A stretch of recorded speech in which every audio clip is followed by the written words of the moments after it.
Like so many before him, from Kurt Cobain to Juice WRLD, he embodied the dangerous intersection of fame, pain, and self-destruction. Poorstacy's story is a reminder of the fragile line between art and destruction, and the importance of listening when the music itself is a cry for help.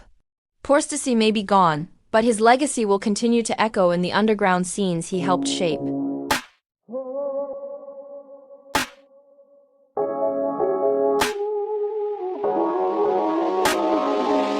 Poorstacy, a name that echoed rebellion, chaos, and raw emotion.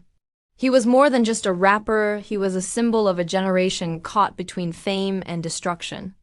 From cult SoundCloud beginnings to collaborations with Travis Barker and Bring Me the Horizon, his rise was meteoric.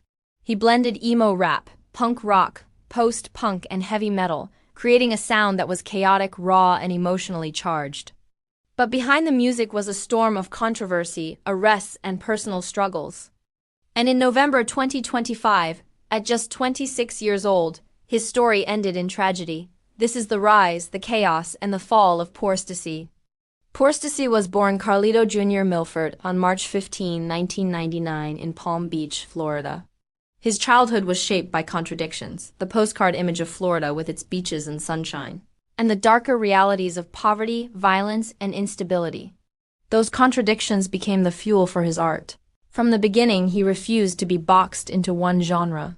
He blended emo rap, punk rock, post-punk, and heavy metal, creating a sound that was chaotic, raw, and emotionally charged. His lyrics were drenched in nihilism, heartbreak, and rage, resonating with kids who felt like outsiders in their own world. As a teenager, Carlito experimented with different stage names, including Lito Santana and Vision. Before settling on Poorstacy, the name itself carried a sense of rebellion and irony, a rejection of the polished image that mainstream music often demanded. By the late 2010s, he had carved out a cult following online. His tracks spread across SoundCloud and YouTube, connecting with listeners who were searching for something darker, something that spoke to their own pain. Signing with Internet Money Records and 10K Projects gave him a platform, but it was his unique sound that kept fans hooked. He collaborated with Bring Me the Horizon, and even linked up with Travis Barker, the legendary drummer from Blink-182. Oli Sykes, frontman of Bring Me the Horizon, once said to him, "You look like a madman," a comment Poorstacy took as a compliment. Their friendship grew, with Oli sending him clothes and handwritten letters, and the two bonding over late-night gaming sessions. In 2020, his music reached Hollywood when he landed on the Grammy-nominated soundtrack for Bill and Ted Face the Music. For a moment, it looked like he was breaking into the mainstream.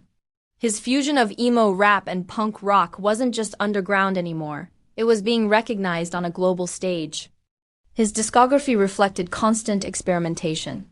His debut project, The Breakfast Club, leaned heavily into emo rap, with tracks like Don't Look at Me becoming fan favorites. Later, Party at the Cemetery embraced punk and gothic influences, with songs like Choose Life and Hills Have Eyes showcasing his ability to merge punk aggression with rap vulnerability. His EPs pushed further into metal and hardcore territory, with screaming vocals layered over distorted guitars. Fans loved the unpredictability.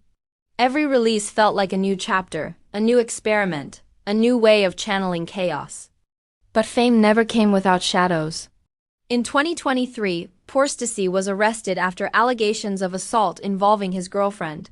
Reports also tied him to child neglect charges. Though not all accusations led to convictions, the headlines painted him as reckless, violent, and unstable. Critics pointed to his lyrics, soaked in themes of death, drugs, and despair, and accused him of glorifying destruction. Supporters argued he was simply documenting his own struggles, turning pain into art. Despite the controversies, Poorstacy kept releasing music. His fans saw him as a tortured artist, someone who turned pain into art. At live shows, he was electric. He screamed, he thrashed, he blurred the line between rap concert and punk mosh pit. Fans described his performances as cathartic, a place where chaos became community. Behind the scenes, though, his life was unraveling. Friends described him as unpredictable, swinging between moments of brilliance and spirals of self-destruction. His lifestyle, heavy partying, substance use, and emotional volatility only fueled speculation that he was burning out. His final Instagram post in August 2025 showed him inside a BMW, flashing a peace sign, captioned, "'Cause baby I'm a Beamer boy." After his death, fans flooded the post with heartbreak and memorials. On November 29, 2025, tragedy struck. At just 26 years old, Poorstacy was found dead in a Boca Raton hotel. Authorities described it as a medical emergency. He had been staying there with a woman and a toddler. The exact cause of death remains under investigation. Some outlets speculated suicide, others pointed to complications from his lifestyle. But no official confirmation has been released. The news hit hard. Social media lit up with tributes from fans and collaborators. Travis Barker posted a heartfelt tribute, calling him a brother in music and in life. Rapper Ian Dior also shared his grief, while fans around the world streamed his catalog in tribute, pushing songs like "Don't Look at Me" and "Choose Life" back into the charts. Poorstacy's death reignited conversations about mental health in the music industry. Like so many before him, from Kurt Cobain to Juice WRLD, he embodied the dangerous intersection of fame, pain, and self-destruction. His art was a cry for help, but it was also a rallying call for those who felt broken and unheard. At 26, his story ended far too soon. But his legacy lives on in the raw energy of his songs, the fusion of genres he pioneered, and the community of fans who found themselves in his chaos.